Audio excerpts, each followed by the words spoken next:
ભાવનગર લઠ્ઠાકાંડને લઈને હાલ એક જ સવાલ ઊભો થઈ રહ્યો છે કે શું કોઈ ઉચ્ચ કક્ષાના અધિકારીઓની સામે કાર્યવાહી કરવામાં આવશે અને આ તમામ કામ માટે જેમને ભાવનગર મોકલવામાં આવ્યા છે એ એસએમસીના આઈજીપી ગગનદીપસિંહ ગંભીર દ્વારા હવે એક મેરાથોન બેઠક કરવામાં આવી છે અને જે અધિકારીઓ કે જેમને સસ્પેન્ડ કરવામાં આવ્યા છે એમને પણ બોલાવવામાં આવ્યા હતા અને શું ચર્ચા થઈ છે એની વિગતે ચર્ચા કરીશું। નમસ્કાર, હું છું ઉજ્જવલ અને આપ જોઈ રહ્યા છો નિર્ભય ન્યૂઝ।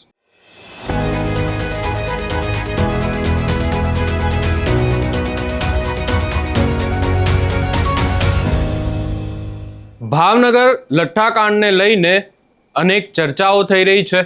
આઈજીપી જે ગગનદીપ ગંભીર છે તેમના દ્વારા એક મેરાથોન તપાસ પણ કરવામાં આવી છે અને મેરાથોન તપાસ પૂર્ણ થઈ છે અને હવે સવાલો એ ઊભા થઈ રહ્યા છે કે શું જે જવાબદાર અધિકારીઓ છે કે જેમને લઈને ચર્ચાઓ હાલ અનેક થઈ રહી છે શું એમની સામે કાર્યવાહી કરવામાં આવશે કે પછી જેમને સસ્પેન્ડ કરવામાં આવ્યા છે એ સસ્પેન્ડેડ રહેશે ને આખો મામલો દબાઈ જશે। પરંતુ આ તમામ ચર્ચાઓની વચ્ચે હવે જે લઠ્ઠાકાંડ મામલે ભાવનગરના જે સ્ટેટ મોનિટરિંગ સેલના આઈજી ગગનદીપસિંહ ગંભીર છે એમની મેરેથોન તપાસ ભાવનગરમાં પૂર્ણ થઈ છે અને લઠ્ઠાકાંડના મૂળ સુધી પહોંચવા માટે એસપી, એએસપી, પીઆઈ તેમજ ડોક્ટર સહિતોની પૂછપરછ ચાલી હતી। આ સાથે જ સસ્પેન્ડ કરવામાં આવેલા પોલીસ કર્મચારીઓના પણ નિવેદન નોંધવામાં આવ્યા હતા।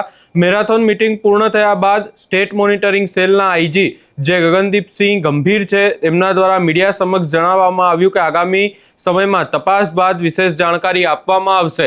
ખાસ કરીને જો ચર્ચા કરવા જઈએ તો અનેક વાતો એ જ થઈ રહી છે કે આખી ઘટનામાં શું જે જવાબદાર અધિકારીઓ છે, કારણ કે જો અધિકારીઓ આ આખી ઘટનામાં બુટલેગરો સાથે મળેલા ના હોય તો પછી બુટલેગરો માટે આ દારૂ વેચવો એ અશક્ય છે। એટલે ક્યાંક ને ક્યાંક આ અધિકારીઓ તો આ લોકો સાથે, આ બુટલેગરો સાથે મળેલા જ છે અને આ ચર્ચાઓ પણ અનેક છે। પરંતુ સૌથી મોટો સવાલ જ એ છે કે કોની સામે કાર્યવાહી થશે ને કોની સામે નહીં। આ તમામ ચર્ચાઓની વચ્ચે ગગનદીપસિંહ ગંભીર દ્વારા શું કહેવામાં આવ્યું એ પણ સાંભળી લઈએ। मैडम कुछ कहने चाहेंगे?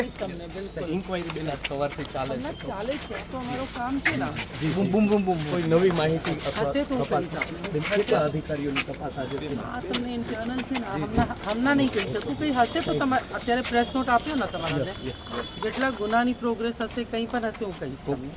ખાતાકીય મેડમ તપાસ, ખાતાકીય તપાસ કઈ થઈ છે અત્યારે? કામ ચાલે છે ને। Okay, thank you madam. Ready છું હમણાં રેકડી કે પોઈન્ટ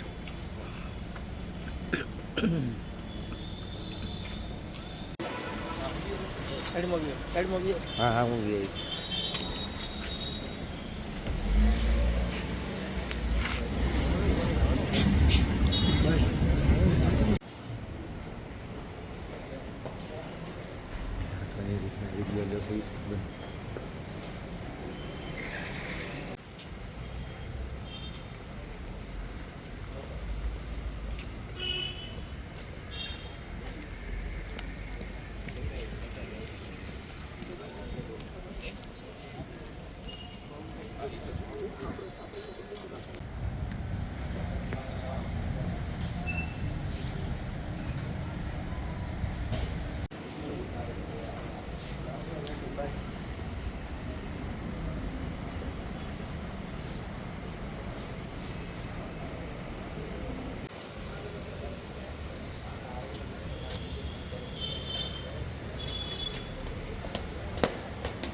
જય નરસિંહ।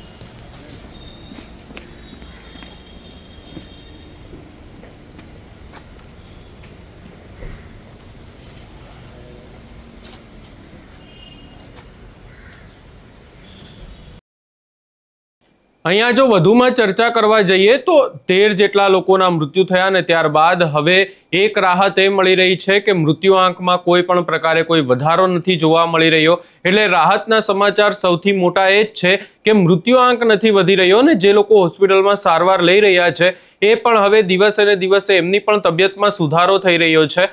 પરંતુ અહીંયા સવાલ એ પણ છે કે શું આ લોકો હવે મૃત્યુઆંક નહીં વધે અને લોકો સારા પણ થઈ જશે? એ સારી બાબત પણ છે, પરંતુ ત્યાં જ આખી બાબત દબાઈ જશે કે પછી કોઈ ઉચ્ચ અધિકારીઓની સામે કાર્યવાહી કરવામાં આવશે કે પછી જેમને સસ્પેન્ડ કરવામાં આવ્યા છે એ કર્મચારીઓ એ અધિકારીઓ સસ્પેન્ડેડ રહેશે અને આખો મામલો દબાઈ જશે? એ એક સૌથી મોટો સવાલ એ પણ છે કે અહીંયા તંત્ર દ્વારા કોઈ જવાબ આપવામાં આવશે કે નહીં, કારણ કે આખી ઘટના ઘટીને ત્યારથી હજી સુધી એક જ વાર સત્તાવાર રીતે તંત્ર તરફથી જીતુ વાઘાણી કે જે પ્રવક્તા મંત્રી છે ભાજપના, તેમના દ્વારા નિવેદન આપવામાં આવ્યું હતું. ત્યારબાદ આ આખી બાબતને લઈને હજી સુધી કોઈ પણ પ્રકારે કોઈની પણ જવાબદેહી લેવામાં, કોઈના પણ દ્વારા જવાબદેહી નથી લેવામાં આવી અને એમના સિવાય આખી બાબતને લઈને હજી સુધી કોઈના દ્વારા નિવેદન નથી આપવામાં આવ્યું. ખાસ કરીને અહીંયા ચર્ચાઓ એ પણ થઈ રહી છે કે આ તમામ બાબતો ગૃહ મંત્રાલયના અંડર આવે છે, તો પછી શું ડેપ્યુટી સીએમ અને જે આપણા ગૃહમંત્રી છે હર્ષ સંઘવી, તેમના દ્વારા આખી બાબતને લઈને કોઈ સત્તાવાર રીતે નિવેદન આપવામાં આવશે કે નહીં? કારણ કે હાલ આ મુદ્દાને લઈને ચર્ચા અનેક થઈ રહી છે અને ગૃહમંત્રીનું નિવેદન એ એક મહત્વપૂર્ણ નિવેદન છે. એટલે હવે જોવાનું રહેશે કે આગામી સમયમાં આખી બાબતને લઈને કોઈ નિવેદન આપવામાં આવે છે કે નહીં. આ સમગ્ર બાબતે તમારો શું અભિપ્રાય છે એ અમને કમેન્ટ કરી જરૂર જણાવશો ને અમારી ચેનલ નિર્ભય ન્યૂઝને લાઇક, શેર, સબસ્ક્રાઇબ કરવાનું ભૂલશો નહીં.